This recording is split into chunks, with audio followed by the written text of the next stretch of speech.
예수님께서는 가르치실 때 비유를 많이 사용하셨죠. 특별히 하나님 나라, 천국을 가르칠 때 비유를 많이 사용하셨습니다. 오늘 읽은 이 짧은 말씀 역시 하나님 나라에 관한 예수님의 비유입니다. 여러분 26절 우리 한번 다 같이 읽어보실까요? 또 이르시되 하나님의 나라는 사람이 씨를 땅에 뿌림과 같으니, 이렇게 시작되는 하나님 나라 비유입니다. 근데 이제 몇 가지 우리가 주목해야 될 것이 있는데, 첫째로 하나님 나라는 작게 시작한다 하는 겁니다. 여러분, 하나님의 나라가 큰 나무처럼 흐드러지게 이삭이 많이 매달린 어떤 추수때의 나무나 식물처럼 그렇게 시작하는 게 아니고 아주 작게 시작합니다.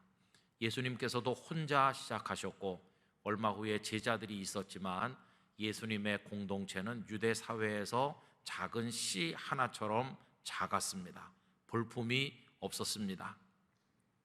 그러나 여러분, 여기서 중요한 것은 무엇이냐 하면 그 씨가 작고 보잘것없다 할지라도 씨는 언제까지나 씨로 남아있는 것은 아니라는 것입니다. 여러분, 그 씨 속에는 하나님께서 입력하신 생명 프로그램이 들어있고 그 프로그램에 따라 때가 되면 싹이 날 수 있게 하시는 생명의 능력, 하나님께서 집어넣어 주신 것이 들어있습니다. 그래서 지금은 작은 씨 하나처럼 보이지만 나중에 그것이 얼마나 풍성하고 놀라운 결과를 가져오는지 우리가 알지 않습니까?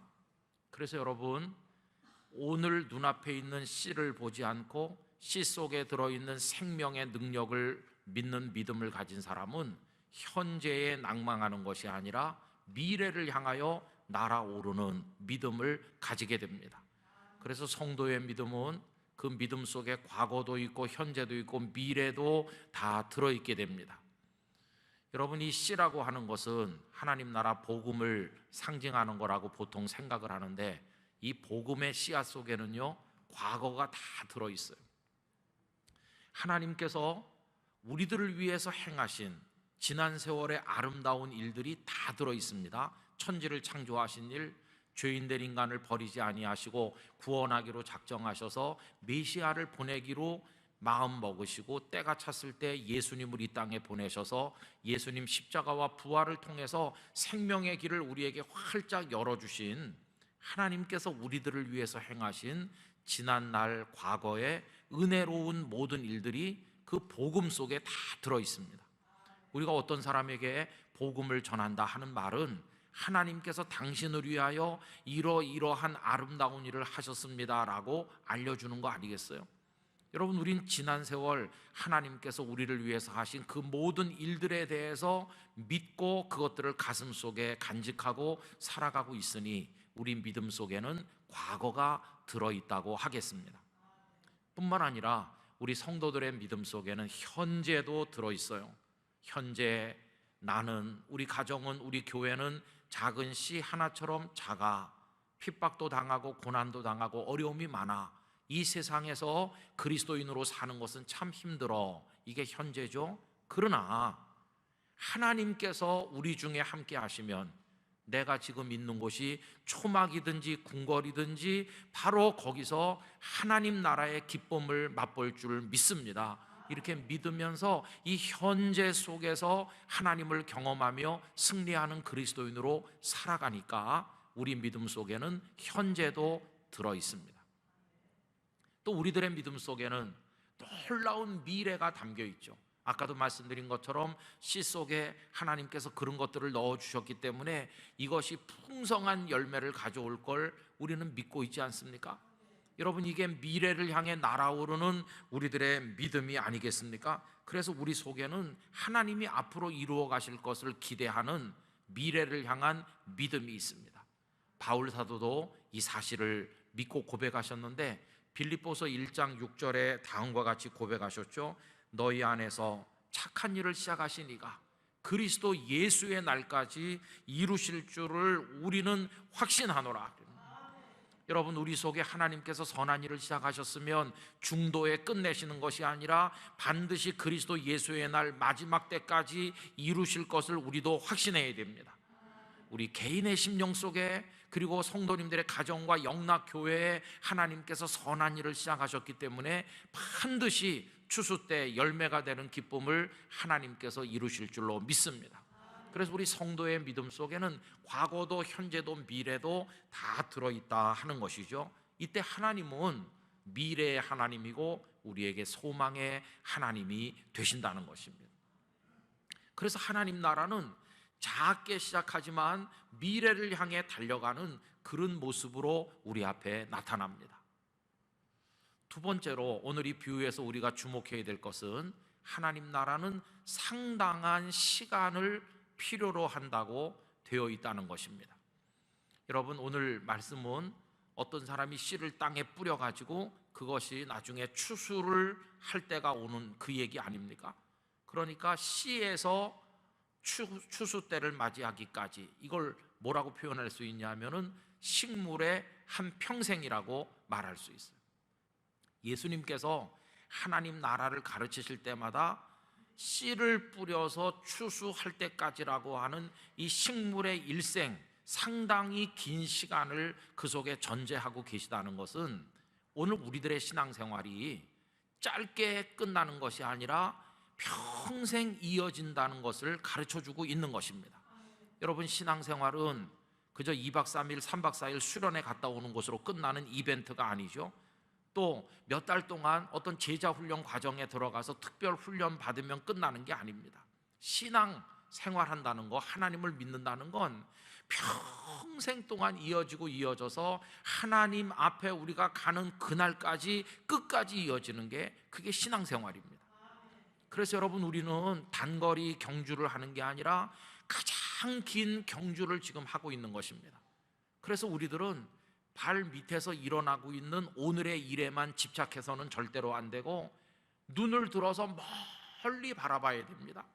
하나님의 나라는 시간이 많이 필요하기 때문인 것입니다. 최후의 승리를 바라보면서 끝까지 가는 태도가 우리들에게 필요합니다. 세 번째로 이 비유가 우리에게 알려주는 것 중에 하나는 하나님의 나라는 하나님께서 이루신다는 사실입니다.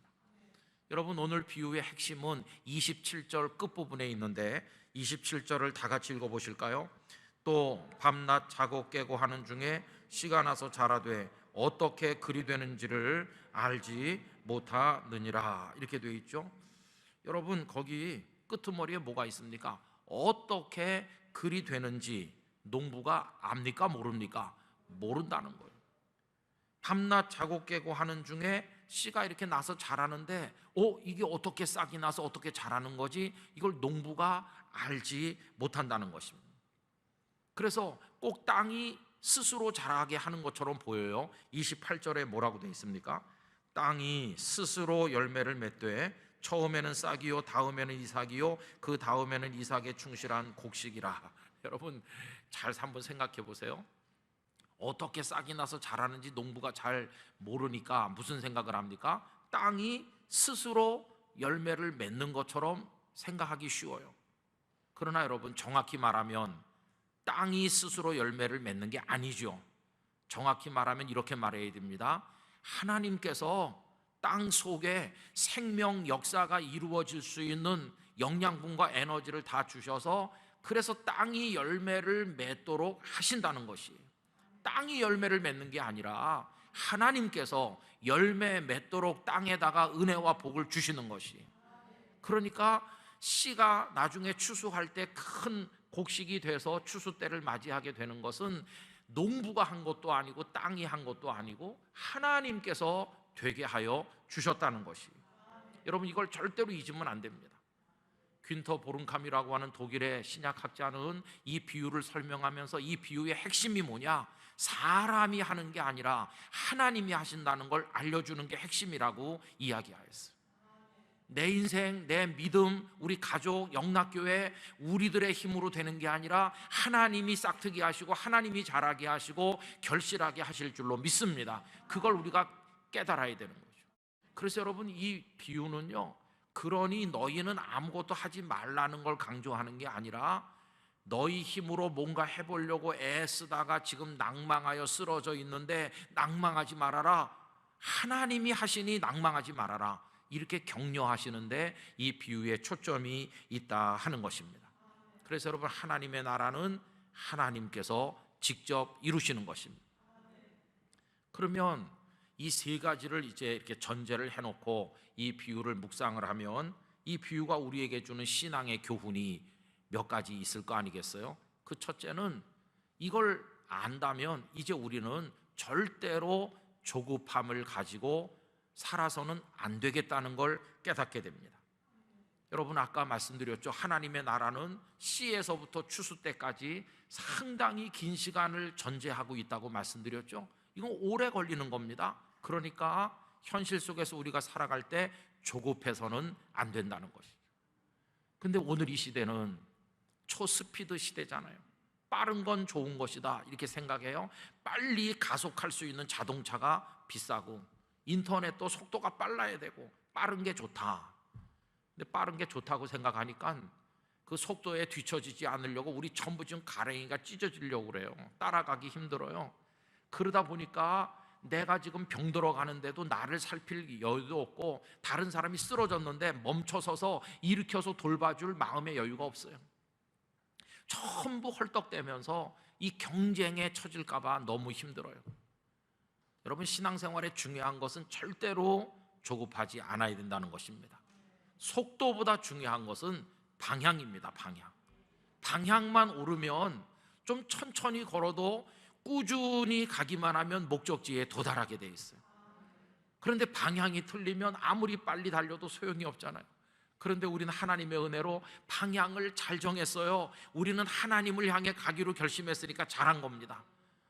이 땅의 나라가 아니라 하나님의 나라를 향해 걷기로 했으니까 우리 방향이 옳은 겁니다. 잠깐 있다 없어질 것을 향해 달려가지 않고 영원한 것을 위해 가기로 했으니까 우리 방향이 잘 정해졌어요. 이제 중요한 것은 빨리 가지 못한다고 애달파할 거 없이 한 걸음 한 걸음 멈춤 없이 꾸준히 가기만 하면 하나님이 축복하시는 목적지에 우리 모두 도착하게 될 줄로 믿습니다. 여러분, 믿음이 성장하는 거, 사람의 그 인생과 인격이 변화되는 거, 이런 것들은요 하루아침에 스피드 그거에 따라서 빨리 되는 게 아니에요. 그건 오래 걸리는 것이에요. 예수님께서 제자들을 부르실 때도 한 3년은 미리 잡으셨어요, 시간을. 여러분, 기적을 일으키는 건 그 순간에 바로 됐지만 이 생짜배기 제자들을 성숙한 사람으로 만드는 데는 시간을 오래 잡으셨어요. 그래서 조급하지 말고 꾸준히 하나님을 바라보며 나가야 된다는 것입니다. 저는 우리 영락교회도 똑같다고 생각해요. 목사가 설교 한번 잘한다고 갑자기 달라지고 그런 일은 일어나지 않아요. 그러나 영락교회가 하나님의 말씀 위에 뿌리 내리기로 방향을 정하고, 영락교회가 하나님 원하는 하나님 나라 그 영광을 위해서 살기로 마음의 결심을 똑바로 하면 온 성도들이 꾸준히 가면 하나님께서 성숙시키시고 변화시키는 역사를 보게 해 주실 것이라고 믿습니다. 조급해하지 말고 꾸준히 하는 거죠. 뭐 되는 게 없는 것 같아, 눈에 띄는 게 없어, 괜찮아요. 그래도 조급하지 말고 우리의 신앙과 삶을 하나님 앞에서 지켜나가기를 간절히 부탁을 드립니다. 두 번째는요, 하나님의 나라는 사람의 손에 의해서 되는 게 아니고 하나님께서 직접 이루신다고 말씀드렸잖아요. 그러니까 우리가 할 일은 뭐냐 하면 그 하나님께서 이루실 걸 믿되 끝까지 낙심치 말고 믿어야 된다는 것이, 하나님을 끝까지 여러분 믿어야 됩니다. 어떤 농부가 씨를 뿌렸는데 막 안달과 조바심이 나가지고 매일 가서 들여다보는 거예요. 이게 왜 싹이 빨리 안 나나 애를 태우면서 들여다본다고 그게 눈에 보이나요? 안 보이죠. 씨를 땅에 심었으면 집에 가서 편안히 자면 되는 거예요. 계속 보고 앉아있다고 되는 게 아니거든요. 그냥 가서 편히 자다 보면은 이게 어느 날 싹이 나는 것이에요. 그래서 농부가 씨는요 어디다 심습니까? 땅에다 심죠. 땅에다가 씨를 심음과 동시에 농부는 또 하나의 씨를 심습니다. 하나님께서 싹터 자라 추수 때를 맞이하도록 역사하실 줄 믿습니다 하는 그 믿음의 씨는 어디다 심나요? 하나님께 심는 거예요. 하나님께. 하늘의 하나님께 씨를 심었어요. 그래서 여기 이 식물의 씨는 땅에서 자라고 뿌리가 내리고, 하나님께 심은 농부의 믿음의 씨앗은 하나님께 뿌리를 내리고 자라는 것이, 이 씨앗이 싹이 터서 이렇게 자라오름에 따라서 그렇다, 하나님께서는 정말 당신의 일을 이루신다고 하면서 하나님을 향한 믿음의 뿌리가 깊어질 때, 오늘 설교 제목 그대로 하늘의 믿음의 뿌리를 내리는 성도로 살아가게 될 줄로 믿습니다. 그 믿음으로 어려운 오늘의 시대를 살아가야 됩니다. 세 번째로, 이제 하나님께서 하실 것을 믿는다면요, 우리는 뭘 해야 될까요?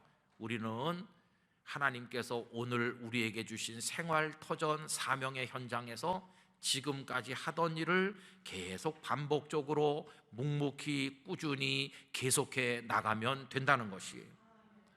제가 좋아하는 말씀이 27절 앞부분에 나오는데, 27절 앞부분에 그가 밤낮 자고 깨고 하는 중에 이렇게 나오잖아요.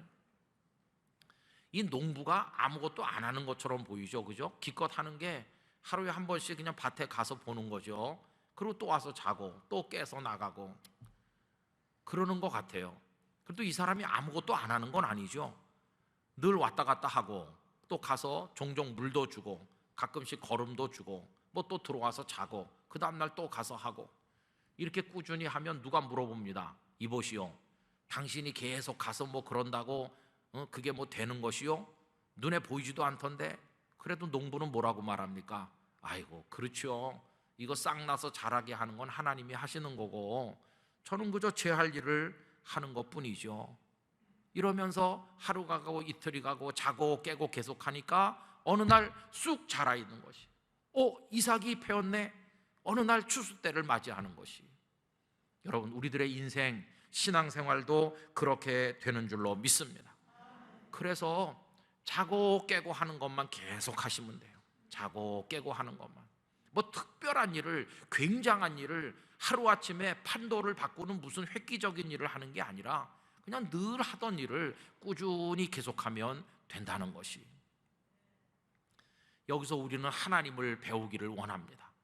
어떤 신학자가 이렇게 하나님을 설명했습니다. 하나님은 그 무엇으로도 가둘 수 없는 엄청난 능력, 엄청난 에너지, 엄청난 동력을 그 안에 가지고 계심과 동시에 그 자리를 끝까지 태산처럼 지키시는 무게도 가지고 계시다, 이렇게 설명했어요.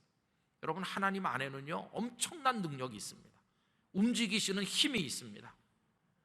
에너지가, 동력이 있는 거죠. 그걸 생각해 보면 하나님은 한순간도 가만히 계시면 안 될 것 같고, 계속 다니시면서 계속 뭔가를 하실 것 같잖아요. 그런 능력이 있으시니까요. 그런데 하나님은 그런 능력이 있으심에도 불구하고 하나님의 자리에 영원히 앉아 계십니다. 언제 바라봐도 그 자리에 계시고 보좌에 계시고 하나님 아버지의 자리에 계시는 거지, 매일 옮겨 다니시면서 하나님이 사라지셨네, 그런 일은 없습니다. 하나님은 그 자리를 고수하여 끝까지 지키시는 모습을 우리에게 보여주고 있다는 것입니다. 그런데 이런 하나님의 모습이 예수님에게서도 그대로 나타난다는 것입니다. 전에도 말씀드린 것처럼 예수님은 시험 받으실 때 돌로 떡을 만드실 능력이 있었습니까? 없었습니까? 전능하신 분이시잖아요. 그런데 만드셨나요? 아니죠. 그런데 안 만드셨어요. 능력이 있지만, 할 수 있지만 가만히 계실 수 있는 자유도 가지고 계셨어요. 성전 꼭대기에서 뛰어내릴 수 있는 능력이 있으셨지만 예수님은 성전 꼭대기에서 뛰어내리지 않고 가만히 계시는 자유도 가지고 계셨어요. 예수님 어떻게 우리의 구주가 되셨습니까? 십자가 위에서 뛰어내려올 수 있는 능력이 있으심에도 불구하고 십자가 위에 그 고통의 자리를 끝까지 지키시는 모습도 가지고 계셨기 때문에 저와 여러분들의 구세주가 되신 것이었습니다. 그런데 문제는 뭐냐 하면 우리 사람은 그렇지 못하다는 것이에요. 우리는요 조금 능력이 있으면 그것 좀 과시해 보려고 안달이 나요. 그래가지고 성전 꼭대기에 자기가 자발적으로 올라가서 여러분 제가 뛰려고 하니까 좀 봐주시겠어요? 이래요. 그래가지고 짠 그러면서 뜁니다. 그럼 사람들이 깜짝 놀라서 와 능력이 대단하시다 그러면서 박수 쳐주잖아요. 그럼 그 사람 자기 능력을 과시하고 뛰어내려가지고 스타가 되는 거예요. 스타가. 그런데 문제가 있어요. 이렇게 자기를 과시하면서 뛰어내리기 좋아하는 사람, 좀 참을성 있게 가만히 있을 줄 모르는 사람은 뭐가 문제냐 하면은 뛰어내리지 않아야 될 곳에서도 자꾸 뛰어내린다는 것이. 여러분, 뛰어내리지 않아야 될 곳은 어디입니까? 하나님께서 너 거기 가만히 있으라고 정해주신 자리가 있잖아요. 그 자리가 어디입니까? 우리의 십자가입니다. 십자가. 그 십자가의 자리, 고통스럽고 힘들지만 거기서는 뛰면 안 된다, 거기서는 끝까지 그 자리를 지켜야 된다고 하시는데, 뛰어내리는 데 익숙하다 보니까 십자가 위에서 과묵하게 그 자리를 지키는 걸 못해가지고 금세 뛰어내려와요. 여러분, 성전 꼭대기에서 뛰어내리면 스타는 될 수 있을지 모르지만 십자가에서 뛰어내려오니까 사명자로 승리하지 못하는 거예요. 우리 한국교회의 문제가 뭡니까? 성전 꼭대기에서 뛰어내리는데 너무 박수를 보내다 보니까 십자가를 끝까지 지키는, 남에게 위로자가 되고 성인다운 성도가 되는 사람을 찾아보기가 어렵다는 게, 그게 문제입니다. 스타는 많은 것 같은데 주님의 마음을 흡족하게 하는 진정한 주님의 사람은 아주 드문 그런 현실을 우리가 보고 있는 것이. 여러분, 저는 영락교회 성도들이 하나님께서 추수 때가 오도록 하실 걸 정말 믿는다면, 오늘 괴롭고 힘들더라도 하나님께서 너 거기 있으라 하신 성도님들의 십자가 위 그 자리를 끝까지 지켜내시기를 부탁드립니다. 여러분, 저는 지난번 교회에서 28년쯤 있었고 지금 또 영락교회에 와서 있는데 제가 하는 일이 뭐가 있을까요? 그냥 어제 했던 일 오늘 또 하고, 오늘 한 일 내일 또 하는 거죠. 계속 성경 말씀 묵상해서 설교 원고를 만들어서 여러분들께 말씀드리고, 말씀대로 365 계속 찍고, 그거 한다고 갑자기 무슨 영락교회가 달라지겠습니까? 그냥 늘 똑같은 거 같이 보이죠. 그래서 어떤 때는 아이고, 되는 게 없나, 하는 게 없나, 이렇게 낙심될 때도 있죠. 그러나 믿음이 있어요. 어떤 믿음? 그냥 자고 깨고 하는 중에 늘 하던 그 일을 계속해서 하면 싹이 안 나는 것 같고 자라지 않는 것 같고 이삭이 펴지 않는 것처럼 보여도 하나님이 하시기 때문에 언젠가는 될 줄로 믿습니다. 그냥 그래서 어제 했던 일 오늘 하는 거예요. 또 여러분, 지난 주일도 예배 드렸고 그 전에도 10년 전 20년 전에도 예배 드렸는데 오늘 또 드리잖아요. 오늘 예배 드린다고 무슨 갑자기 뭐가 되겠어요? 그러나 이 예배를 드리는 이 모습을 통해 하나님은 추수 때를 주실 줄로 믿습니다. 오늘의 무릎 꿇음이, 오늘 눈물을 흘리며 기도하고 오늘 또 고민하고 그리스도인으로 어떻게 살아야 될까 애쓰는 여러분들의 그 모습이, 어떻게 내가 가족 구성원으로 영락교회 성도로 어떻게 살아야 될 것인지 애쓰고 기도하는 그 반복되는 답답한 일이, 그게 자고 깨고 하는 것이고, 하나님은 당신의 때에 우리들에게 열매를 안겨 주실 것입니다. 그때까지 꾸준히 가는 것입니다. 세상은 막 요동합니다. 이 사람은 여기서 저리로 가고 저 사람은 이리로 오고 잔재주를 피우고 성전 꼭대기에서 뛰고 스타가 되고 세상은 어둡고 요란합니다. 그러나 우리는 동요하지 말고 이 믿음의 자리 지켜서 끝까지 조급해하지 말고 걸어가야 될 길을 갈 뿐인 것입니다. 그럴 때 우리에게 위로가 되는 분은 주님밖에 없어요. 주님만 바라보는 겁니다. 그때 우리 곁에 집사님, 권사님, 나도 여기 있어요 그러면서 우리 끝까지 우리 자리 지키고 믿음의 자리 지키고 같이 주님 바라봅시다. 그런 동지가 있다면 얼마나 힘이 되겠어요.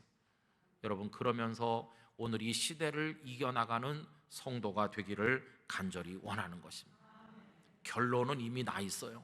씨를 심었고 하나님 그 속에 생명 에너지를 넣으셨고 땅에서 역사하시기 때문에 반드시 추수할 날이 올 거라고 하는 결론은 이미 나 있는 것이, 그 결론 때까지 버티지 못하고 나가 쓰러지는 우리가 문제인 것이지, 하나님은 그 모든 과정을 이루어 가시는 것입니다.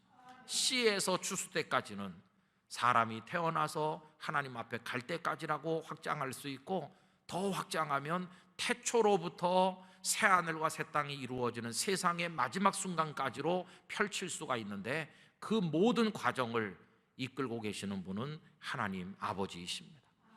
틀림없이 이루실 것입니다.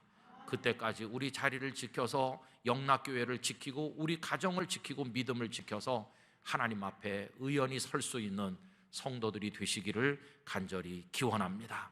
기도하겠습니다.